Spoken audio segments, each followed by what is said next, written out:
नमस्ते बच्चों। पिछली कक्षा में हमने पढ़ा ऋजु रेखीय गति। आज हम अध्ययन करेंगे परिवर्ती ऋजु रेखीय गति अर्थात त्वरित गति। तो जब कोई वस्तु सरल रेखा में परिवर्ती वेग से गति करता है तब उसकी गति को कहते हैं हम परिवर्ती ऋजु रेखीय गति। अर्थात सरल रेखा में अगर कोई वस्तु इस दिशा में गतिमान है और उसकी गति जो है बार बार परिवर्तित हो। सरल रेखा में गतिशील अगर कोई वस्तु है तो उसकी गति बार बार क्या हो, परिवर्तित हो। यहाँ उसकी गति मान लो v1 थी, इस बिंदु पर उसकी गति v2 हो गई, अगली बिंदु पर v3 हो गई।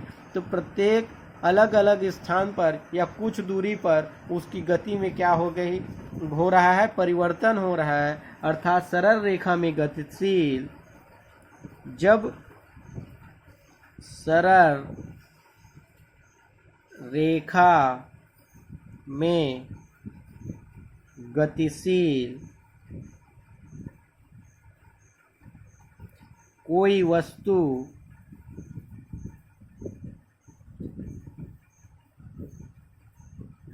का वेग क्या हो, परिवर्तित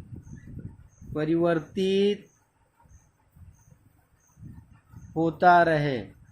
यदि कोई वस्तु सरल रेखा में गतिशील है और उसका वेग परिवर्तित होता रहे तो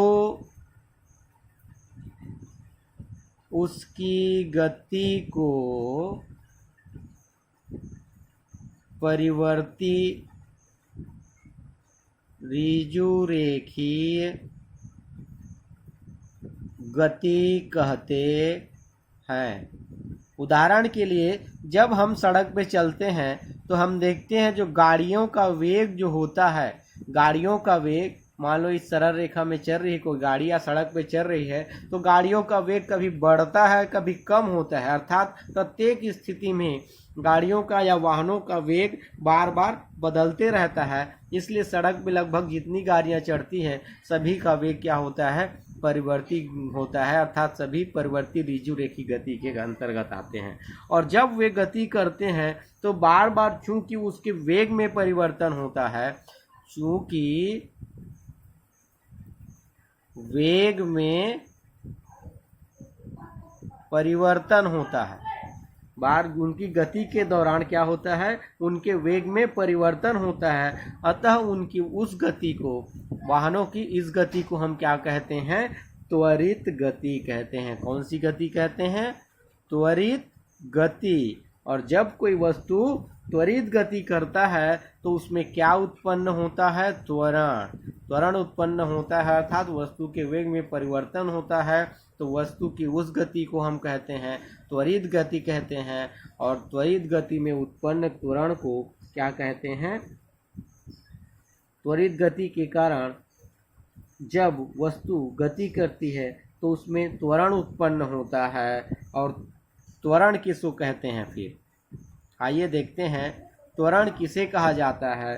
तो समय के साथ किसी वस्तु के वेग में परिवर्तन की दर, किसी की वस्तु के वेग में समय के साथ अगर कोई परिवर्तन हो रहा है तब हम उसको कहते हैं त्वरण।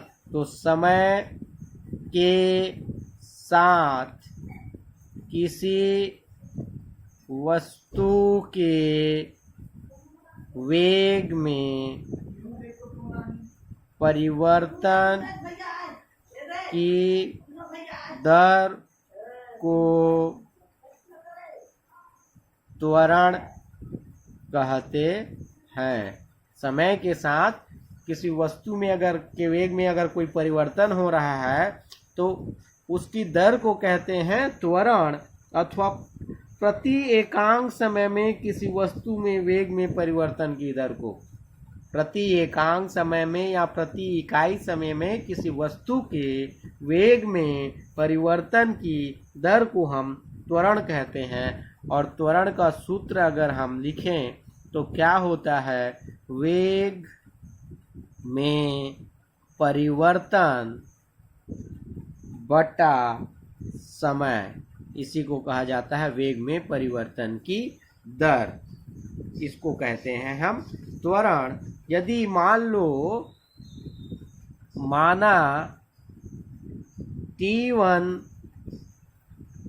समय में वस्तु का वेग v1 व t2 में v2 है, तो कोई वस्तु गति कर रही है और t1 समय में मान लो वस्तु का वेग v1 है और t2 समय में उस वस्तु का वेग v2 हो जाता है, इसलिए उत्पन्न त्वरण को हम प्रदर्शित करते हैं स्मॉल a से। तो त्वरण इज इक्वल टू क्या हो गया, वेग में परिवर्तन, अर्थात बाद में जितना वेग हुआ उसमें पहले के वेग को घटाएंगे तो कितना परिवर्तन हुआ वह पता चल जाएगा। और t2 माइनस t1। आइए देखते हैं त्वरण का मात्रक।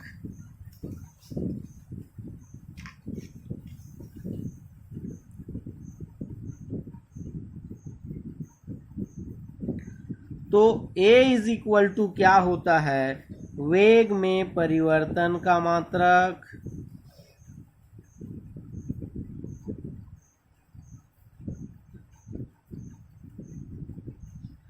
बटे समय का मात्रक। और वेग में परिवर्तन अर्थात वेग का मात्रक आएगा, और वेग का मात्रक होता है CGS पद्धति में सेंटीमीटर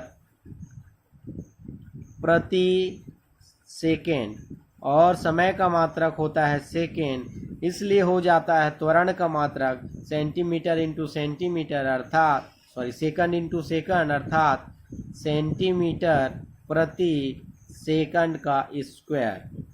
इसको हम इस रूप में भी लिख सकते हैं सेंटीमीटर सेकंड का पावर -2। इसी प्रकार से SI पद्धति में इसका मात्रक होता है मीटर प्रति सेकेंड अपॉन समय का मात्रक होता है SI पद्धति में सेकेंड। तो SI पद्धति में त्वरण का मात्रक हो जाता है मीटर प्रति सेकेंड का स्क्वायर या फिर मीटर सेकेंड का पावर -2। ये है त्वरण का मात्रक। CGS पद्धति में सेंटीमीटर प्रति सेकेंड स्क्वायर होता है और SI पद्धति में ये CGS में है, और SI पद्धति में मीटर प्रति सेकेंड का स्क्वायर होता है। अब इसका विमीय सूत्र,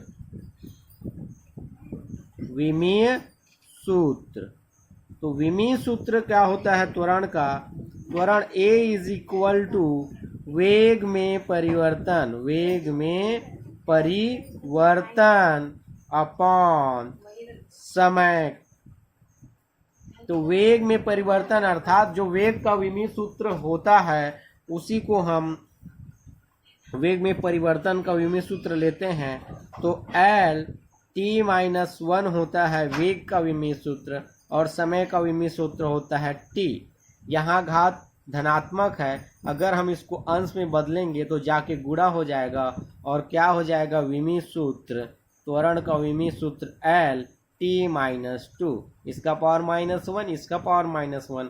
आधार जब समान होते हैं घात आपस में जुड़ जाते हैं और -1 क्या हो जाएगा -2। तो ये होता है त्वरण का विमीय सूत्र। और चूंकि यहाँ द्रव्यमान की विमा नहीं है इसलिए उसके घात में क्या लगा देते हैं 0। तो L t-2 ये है। तो हमने देखा परिवर्ती ऋजुरेखी गति के अंतर्गत त्वरित गति, और त्वरित गति के कारण त्वरण उत्पन्न होता है। तो त्वरण किसे कहते हैं, त्वरण का मात्रक, त्वरण का विमीय सूत्र।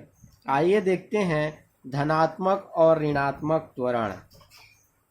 तो धनात्मक एवं ऋणात्मक त्वरण।